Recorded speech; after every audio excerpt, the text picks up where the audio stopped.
नमस्कार, आप देख रहे हैं पॉलिटिकल पंचायत का खास शो नीतीश की रिपोर्ट और मैं हूं नीतीश कुमार दुबे। शेख हसीना की सरकार के तख्तापलट के बाद बांग्लादेश में भारत विरोधी नारे और भी तेज हो गए हैं और हाल ही में बांग्लादेश की यूनुस सरकार द्वारा भारत को यह भी धमकी दी गई कि वह भारत की 7 बहन कहे जाने वाले राज्यों को अलग कर देंगे।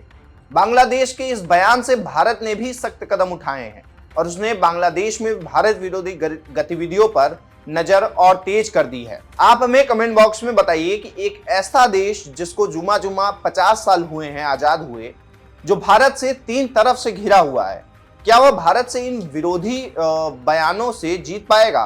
क्या वह भारत की 7 बहनों को अलग करने की हिम्मत रखता है? हमें कमेंट बॉक्स में आप जरूर बताइए। अब आइए आगे की खबर आपको बताते हैं। बांग्लादेश में शेख हसीना की सरकार के तख्तापलट के बाद अब ढाका में हालात इस हद तक बिगड़ गए हैं कि भारत को अपनी ही वीजा सेवाएं बांग्लादेश में अस्थायी रूप से बंद करनी पड़ी हैं। किसी भी देश के लिए यह एक बेहद सख्त और असाधारण कदम होता है, खासकर तब जब मामला किसी पड़ोसी देश का हो। लेकिन भारत ने यह फैसला मजबूरी में नहीं लिया है, क्योंकि बांग्लादेश की मौजूदा अंतरिम सरकार भारतीय संस्थानों, कर्मचारियों और राजनयिक मिशनों की सुरक्षा को लेकर भरोसा दिलाने में पूरी तरह विफल रही है। यही वजह है कि भारत ने बुधवार को बांग्लादेश के उच्चायुक्त रियाज हामिदुल्लाह को तलब किया है और बेहद सख्त शब्दों में अपनी चिंता जाहिर की है। विदेश मंत्रालय ने साफ कहा है कि भारत की नजर उन चरमपंथी और उग्र तत्वों पर है जिन्होंने ढाका में भारतीय मिशन के आसपास जानबूझकर माहौल खराब किया और भारत विरोधी नारे लगाए।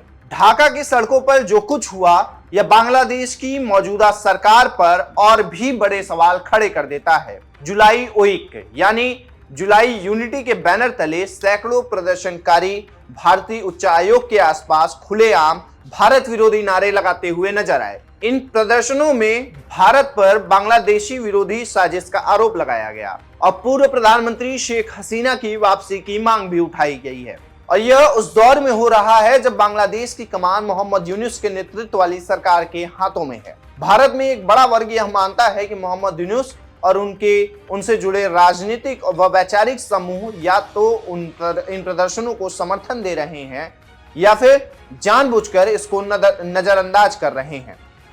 यही वजह है कि भारत का गुस्सा सिर्फ सड़कों पर उतरे प्रदर्शनकारियों तक सीमित नहीं है, बल्कि सीधे बांग्लादेश के मौजूदा सरकार पर भी है।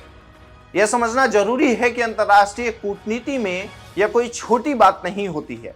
किसी भी देश की जिम्मेदारी होती है कि वह अपने यहाँ मौजूद विदेशी दूतावासों, उच्चायोगों और वीजा सेंटरों को पूरी तरह सुरक्षा प्रदान करें। लेकिन भारत का आरोप है कि सत्ता परिवर्तन के बाद बांग्लादेश में यह जिम्मेदारी कमजोर पड़ गई है। हालात इतने बिगड़ गए हैं कि भारतीय वीजा एप्लीकेशन सेंटर को बुधवार दोपहर से ही अपने ऑपरेशन सस्पेंड करने पड़ गए। यानी भारत ने पहले सुरक्षा को प्राथमिकता दी है। भारत ने इस मौके पर उन तमाम नैरेटिव्स को भी सिरे से खारिज कर दिया है जिन्हें बांग्लादेश में सक्रिय चरमपंथी तत्व फैलाने की कोशिश कर रहे हैं।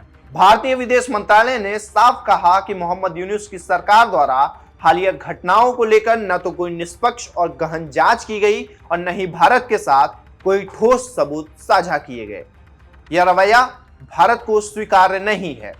भारत ने दोहराया कि उसके बांग्लादेश के लोगों के साथ ऐतिहासिक, भावनात्मक और मित्रवत रिश्ते रहे हैं, लेकिन भारत ने यह भी स्पष्ट कर दिया है कि दोस्ती का मतलब कमजोरी नहीं होता। उधर बांग्लादेश के विदेश सलाहकार तौहीद हुसैन ने भारत द्वारा उच्चायुक्त को तलब किए जाने को सामान्य कूटनीतिक प्रक्रिया बताकर मामले को हल्का करने की कोशिश की। उन्होंने यह भी कहा कि यूनुस सरकार की शुरुआत से ही भारत के साथ तनाव बनी रही है, लेकिन सरकार रिश्ते सुधारने की कोशिश कर रही है। शायद ये रिश्ते सिर्फ दस्तावेजों पे हैं। साथ ही उन्होंने यह टिप्पणी भी की कि बांग्लादेश भारत से यह नहीं सुनेगा कि उसके चुनाव कैसे होने चाहिए। लेकिन सवाल यह भी है कि जब सत्ता परिवर्तन के बाद से लगातार तनाव बढ़ रहा है, भारत विरोधी नारे लग रहे हैं और भारतीय मिशन निशाने पर हैं, तो क्या इसे सिर्फ नॉर्मल डिप्लोमेसी कहकर टाला जा सकता है? भारत का रुख इस मामले पर बिल्कुल साफ है। भारत शांति, स्थिरता और लोकतांत्रिक प्रक्रिया के पक्ष में है और उसने बांग्लादेश में शांतिपूर्ण, निष्पक्ष और समावेशी चुनावों की बात भी दोहराई है।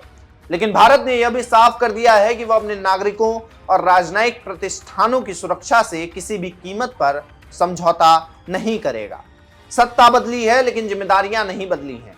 अंतरिम सरकार होने का मतलब यह नहीं है कि अंतर्राष्ट्रीय दायित्वों से बचा जाए।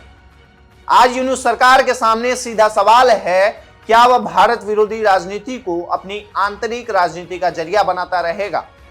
क्या वह भारत विरोधी नारे, भारत विरोधी तत्वों से आने वाले चुनावों में जीत हासिल करेगा, या फिर एक जिम्मेदार पड़ोसी देश की तरह हालात पर काबू पाएगा? अगर उसने समय रहते उग्र तत्वों पर सख्ती नहीं दिखाई तो इसका असर सिर्फ भारत बांग्लादेश रिश्तों तक सीमित नहीं रहेगा, बल्कि पूरे दक्षिण एशिया की स्थिरता पर भी पड़ेगा।